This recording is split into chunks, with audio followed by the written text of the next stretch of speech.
Hello again, everybody. This is Dan Clouser, and welcome back to the Journey My Mother's Son podcast. Today I'm joined with the founder of Clarity by Christy, Christy Forsyth. Christy, thanks for joining me today. I'm so happy to be here. Absolutely. Looking forward to this conversation. Just to give the listeners a little background, you and I kind of traveled in some of the same circles, have a mutual connection in Justin Shank, who I think was a conduit for how we wound up on the same stage in Orlando back in November. Um, and then like I said, we shared a stage at the Thing, which was an awesome event. Got to really get to know you a little bit better, as well as some other people that I had a social media connection with, but hadn't dealt with a whole lot face to face. So that's the great thing about events like that. But after we shared the stage, I definitely wanted to get you on the show and talk about some of the stuff that we talked about on that stage together, and a whole lot of other stuff. But before we get started with the conversation, just introduce yourself in your own words. Who is Christy today? Okay. I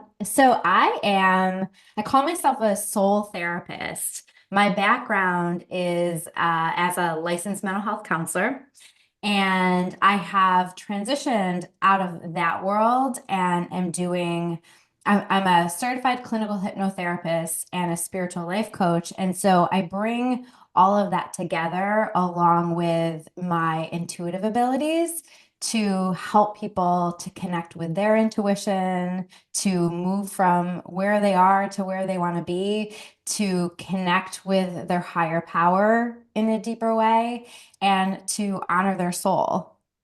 I love that. Absolutely love that.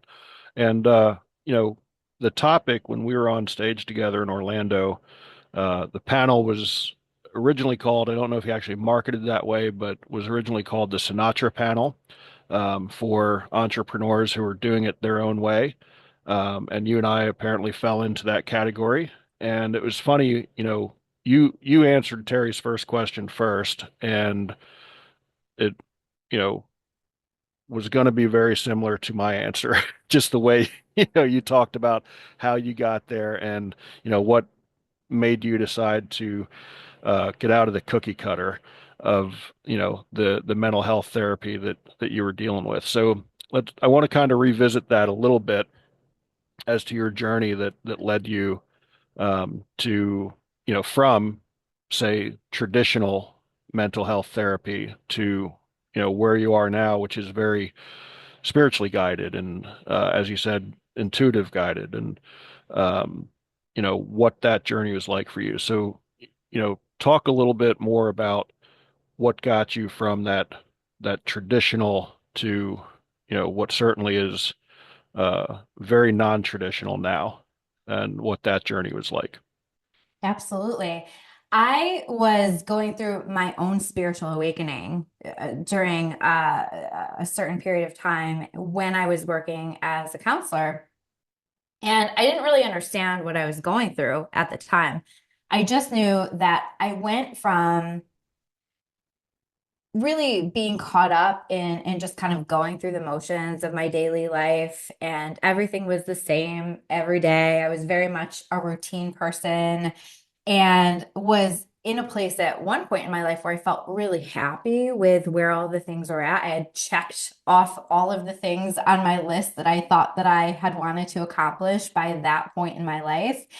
But I started to get to this place where I was like, I don't feel this happiness anymore. And then that feeling started to get louder and louder and louder, and it started to get more and more uncomfortable. So I started to ask myself questions about that, like what is this, and what is it that I'm needing that I'm not getting? And one question led to the next and led to the next, and it really led me to a deeper connection to God, to the divine. It led me to beginning to mix things up in my life, to feeling like I needed to mix things up in my life. And I got to this place where it was like, I just don't feel like I can do this work that I'm doing now in the same way. I knew that I was a helper. I knew that I was meant to work with people and to help guide them and lead them. But there was this awareness that there was something else that was wanting to be expressed through me that I just kept getting pulled more and more toward. And as I honored that, it led me to this place where I was thinking about leaving this place that I had, that I was working, that I had intended to retire from. I thought that I would be there forever. And to me, taking leaps of faith with that, and I started to do this work that I do now on the side at first. And that was like a big leap of faith for me because it was so out of the routine. It was so out of what everybody else thought I should be doing or what everybody else was used to from me doing. And so it led me to start with that. And then another leap of faith and choosing to fully transition into the work that I'm doing now. And so it's like one thing led to the next, led to the next. And I kind of just listened and honored it every step of the way, even though it felt really uncomfortable, but also really exhilarating every step of the way. Yeah, I love that. And for anyone that listens to the show regularly, they will understand why that resonated so much with me Uh, back in November and still today. So, again, very similar. I was in a position that I loved, run an organization that I had founded when I was, 20 years old, as crazy as that sounds, and had been there for 30 years, literally 60% of my life I'd spent, helping kids and, teaching them life lessons through sports. And, same as you, if you would have talked to me in 2018, I would have told you that I would die doing, you know, what I loved doing at that time. And, traveling around the country in an RV was nowhere close to being on my radar. So, the way you talked about feeling that tug, again, definitely resonated with me. Now, for me, when I first felt that tug, I resisted it. Um, Resisted it with, heels dug in and, hands pressed against the wall and not wanting to budge. Did you buy in immediately to those tugs, or was there some resistance on your end?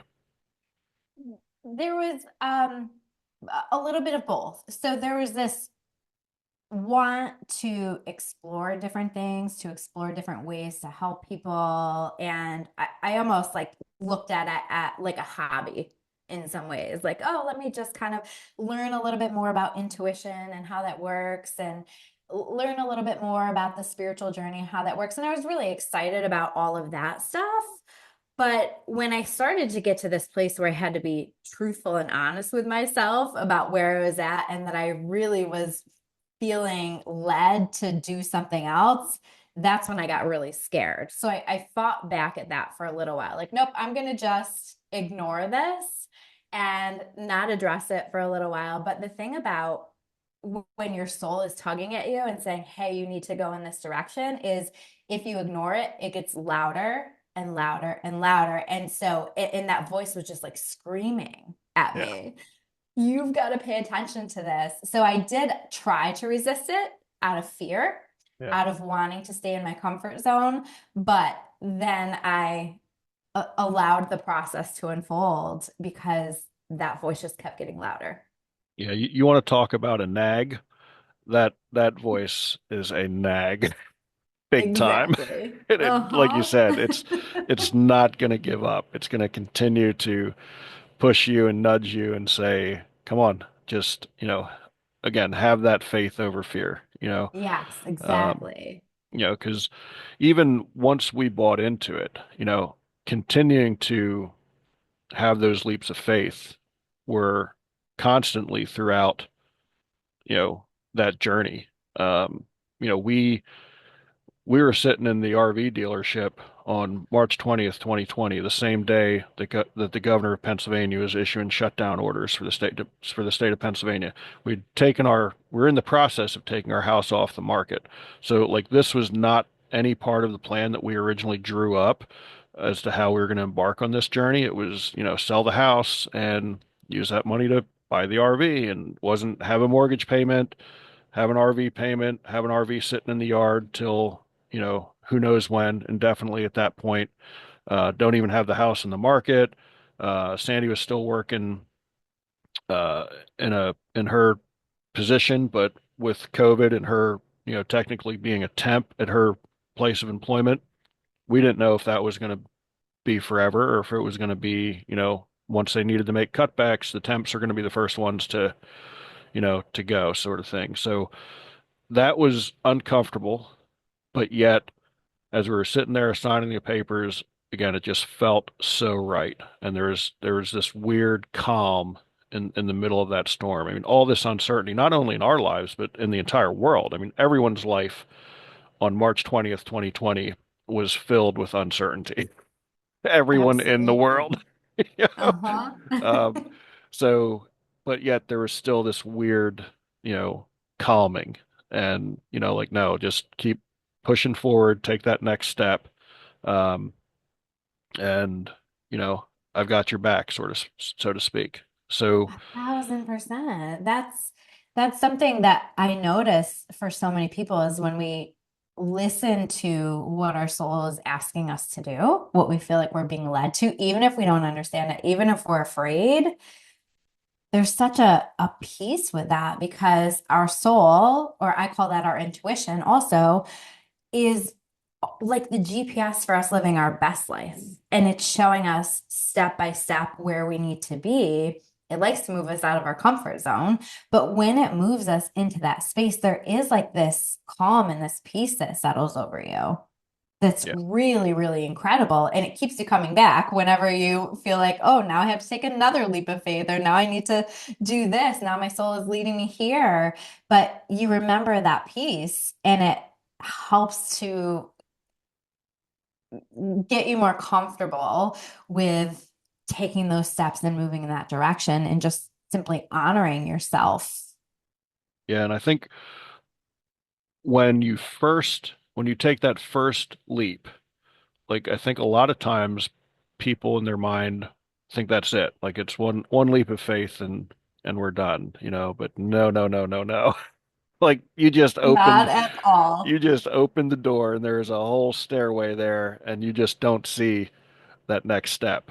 But you keep being told, just take that next step. I mean, it's a dark stairway, but you got to trust it. And I think that's, I mean, even now there's, uncertainty in our lives even today, but you still hear that, no, just keep, you know, take that next step, take that next step, take that next step. So, you know, at least for me, it does get a little easier with each step. I mean, there still are times where I will, you know, question, why I thought this last step, this was going to fall in line and it hasn't. Why hasn't it? So as you take each step of faith, what gives you, you know, the comfort to get out of your newest comfort zone? It's it's this knowing that even though I don't know the destination, that I'm in this place where I'm honoring that GPS for my soul. And so as I honor that, there's a you build a trusting relationship with yourself and with your higher power. And as you just continue to honor that, that trust builds, and it's a relationship. And it's that to me is really key in this journey, because as we honor that, we get more and more comfortable with taking it step by step by step. And there's just this, I think if we really tune in and we listen, there's just this feeling, this knowing that we're heading in the right direction. Yeah, yeah, that's so true for sure. Uh-huh. Um, and I just think something that people really need to understand once they get that connection with God, you know, to know that He really does have our best interests at heart.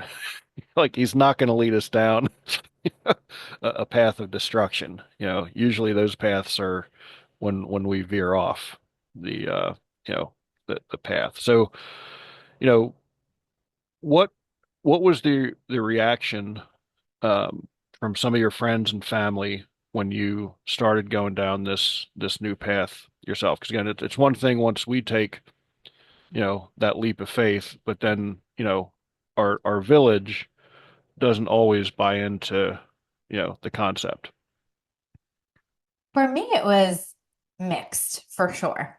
Yeah, So I expected actually more resistance around that because to me it was so different from how I perceived myself at that time. It was such a different journey or a different path. But I had people in my life who knew truly who I was and maybe saw my essence better than I did, right? So like for them it was like, well, yeah, of course this is what you're doing. What do you mean? Like, yes, this makes so much sense for you. So I had that. And then I had other people in my world who were very much like afraid for me. What are you doing? Especially as I was taking that leap to walk away from what they perceived as my safe job and to take these steps. Like that was so far out of what I think was their comfort zone that it was very triggering for them. And so I heard a lot about that. And I find like as you're honoring your soul and you're on this journey, that it will trigger people and they will reflect, mirror back to you every single fear that you have within yourself, right? Because this wasn't something I was doing without fear. right. It was something that I think God was leading me to learn how to work through so that it was all reflected back to me. And I find this is part of that spiritual journey as people are honoring their soul. It will be reflected back, but it gives you this opportunity to take a look at what am I afraid of? What's being triggered within me?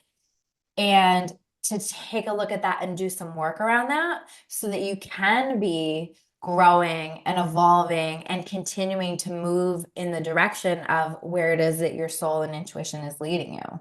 Yeah, I love that. I love that.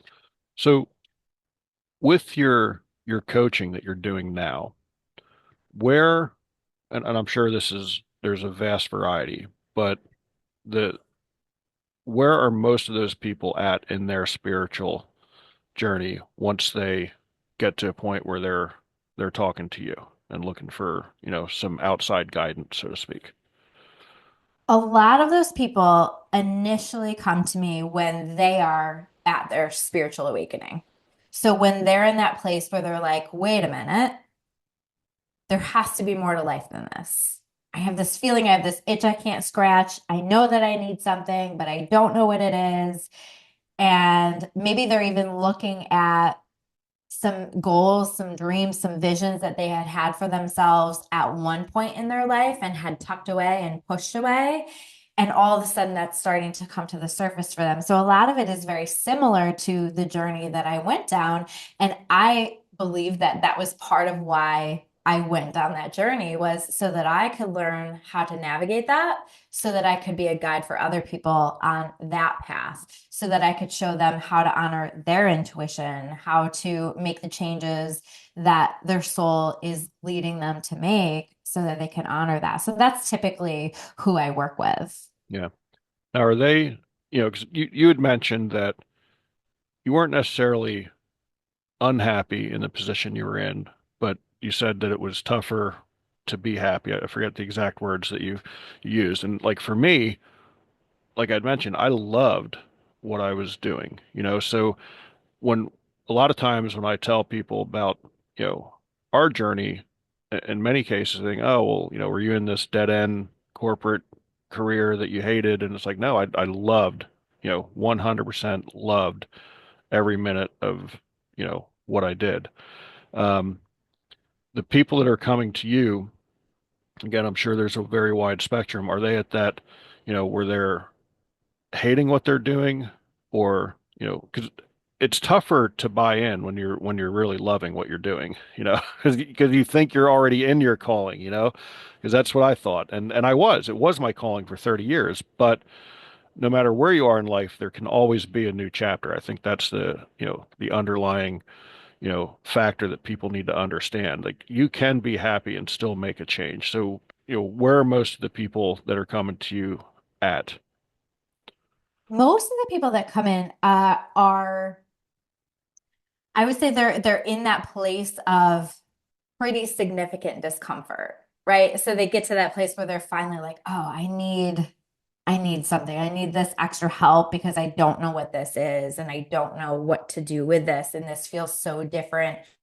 And so it's similar to what my journey was, where maybe at one point that life circumstance or that work that they were doing or whatever that is for them was very aligned for them until it isn't, right? And it's like, so it's when people get into that place where it's not aligned anymore. And that can show up in so many different ways. That can show up in a feeling, or that can show up in uncomfortable situations that are happening around them. So I'll see similar things to what I experienced. Like I was loving where I was at and surrounded by amazing people. And then my mentor, my incredible boss, ended up leaving. And I got a boss who, we'll just say she was less incredible, right? She was the motivation that I needed to push at my back. Where I was like, oh, I don't think this aligns for me anymore. Right. And she helped to give me what I need. So a lot of the people that see me and a lot of my own journey was in seeing that some things that used to align just don't anymore. And so we have to listen to that and honor that and start to move in the direction of what aligns for me with who I am and where I'm at in my life now. Yeah. Yeah, because it really is, it's a complete package. You can't just love what you do. You also have to love, who you're doing it for. And that's not always the case. I mean, I'll go back to when I, was selling building materials because, I tell everyone I was with Big Vision Foundation for 30 years, but the the side note there is that 20 of those years were as a volunteer after I founded the organization. It didn't become a vocation until I was doing it as a volunteer for 20 years where it became so big. Um, but so I had vast experience with, with selling building materials. And again, I loved what I did, but I was working for a company where the CEO of that company were actually in a meeting and she had mentioned that, you've got to love what you do and love who you do it for. And I did love what I did. I didn't love that company. I didn't love some of their methods. So, what she was saying was to really buy into, loving their company actually prompted me to make a move to a different company. So it really does all have to, you know, to be in alignment because, if one of those things is out of kilter, I mean, it's like you got four wheels on most vehicles, and if you have one flat tire, like the other three can be fully inflated and perfectly fine, but that one's going to stop you. So, Exactly. um, you know, what does it take to get people to understand that, it's not about one thing. It's not about just their spiritual journey or their career journey or their mental journey. Like it's all these things intertwined that make us as complex as what we are. Yeah, like that's exactly it. It's a journey. And I think that it's so important for us in this fast-paced, busy world to be taking the time to tune in with ourselves regularly. Can you sit with yourself? Can you listen to what it is that is going on inside? Because we can very easily get caught up in the world around us and not honor that at all and push it aside and push it aside. But the truth of the human journey is that it is a journey and that we're always, hopefully anyway, evolving and changing and growing. And so the things that once aligned in one area or many areas of our lives aren't going to align, maybe even 6 months from now. We don't know. Right. And this is where it's so important for us to be open to listening to ourselves, to be open to connecting with our higher power and letting that be led through that. What is that? What are the messages that we're getting about that? What are the feelings that we have about that? And as we honor that, it's leading us exactly where we need to be, but we have to listen. Yeah. Yeah. No doubt about that. What, for you today, because again, I think a lot of times, when we're having conversations like this, you know, we many times give off the array as though everything is always perfect every single day once you find that spiritual alignment. But we still get out of line, no matter how spiritually aligned we try to be, like we still at times get off kilter and out of alignment. So on days like that for you, what do you do to get back into your alignment yourself? For me personally, it's about taking time and space in my own energy to just check in and to just listen. So that could be many different things. I love to meditate. That for me is just like that way to connect and that way to hear myself. But for me, it's not always a traditional meditation, although I love to do traditional meditation too. It's going for a walk, it's going for a hike, it's even when I'm exercising, when I'm at the gym or something like that, I have a lot of information from my soul coming through, a lot of important thoughts that are coming through. Or I pay attention to what my mind is telling me when things get quiet. So I make sure that I take some time and space for the quiet. So it might even be those times when I'm in the shower, because I find a lot of soul information comes through in the shower, or when I'm having a quiet car ride, for example, by myself. So for me, it's about like carving out that time and that space and being really intentional about listening to myself and honoring myself. Because again, I may be a different person today than I was 3 months ago. And so I want to make sure that I'm listening and that I'm letting myself flow with where this journey that my soul wants to lead is leading me to. Yeah. Yeah, it's interesting that you talked about there's different ways to meditate. I think when people hear the word meditation, they just view, one way, the traditional way of meditating. Because for me, for 15 years, it was, taking my dog for a walk. That was my way to clear my head and, get back to center, so to speak. And sadly, we lost him back in April. So like I've now had to kind of redefine that. Like just walking by myself is so different than what walking with him was like. Like he would slow me down, when I needed to slow down.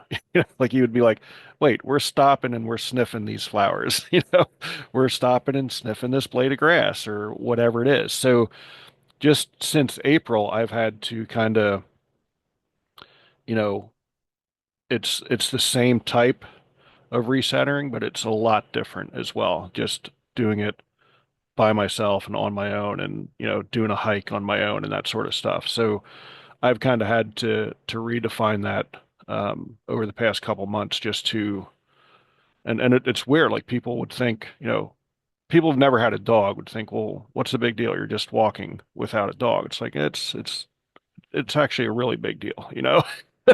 But yet I've still been able to kind of find you know, that peace. I mean, I walked a little over 3 miles before we recorded this morning, and I'm starting to get back into, a daily groove of getting out there and walking more than I did because it really does help, clear your thoughts. And I guess for people out there listening, they just need to find, what is that meditation for them? Is it traditional meditation? Is it at the gym? Is it a long car ride? You know, find what it is for them. And it could be 10 different things. Like you said, you mentioned a handful of different ways that you recenter. So, you know, I think people just need to understand that find what works for you, whatever that is. I tell people all the time, like, you know, selling all your stuff and jumping in an RV isn't for everybody. It may not be your thing, and I get that, but find whatever your thing is. Um, Not to give Terry a shameless plug, but that's the whole thing of his conference. Find what your thing is. So when people are coming to you and, are trying to find that thing that's going to keep them centered, like what are you using to make them understand that, there's different ways to skin a cat, so to speak.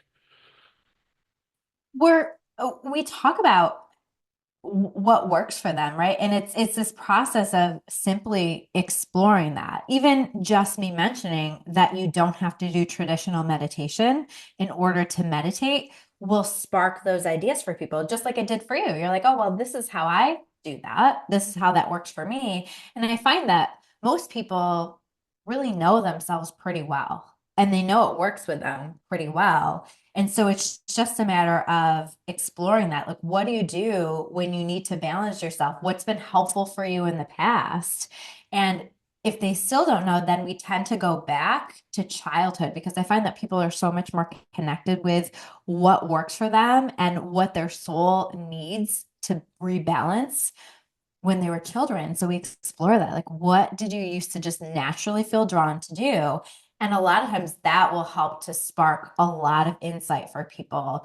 And it's all about circling back to that. And then you just have to take the steps to honor it. To say, I'm going to choose to lean into this a little bit more, to be more intentional, to take more time to honor this thing within me that I know that I need in order to be the best version of me here in this world. Yeah, I love that. And I love the fact that you talk about, taking you back to when you're a child because so important, so absolutely important because like we didn't care about anything when we were kids, and then all of a sudden as adults, then there's all this like, oh, I can't do this because of fill in the blank. I can't do this because of fill in the blank. And man, if we can all get back to that, childlike wonder and, find that inner child of ours, we would be in a much better spot for sure. Exactly. It's like that quote. Is it who were you before the world taught you who to be? Yeah. Or something like that. And I think about that a lot because there were so many parts of myself that I see as a part of my regular life now that I can see in my childhood. And that's why when I started to do the work that I do now, so many people who knew me for most of my life were like, oh, yeah, that makes sense. Because they Yeah. knew that part of me. I just had forgotten that part. Right. Right. No doubt. Chris, we've talked about a whole bunch of different things and we could go on and on, but got to start wrapping things up. So is there anything that we missed that you would feel is important to the listeners before we wrap everything up? I just want to invite people to take a minute today and just connect. Just ask yourself, where am I at?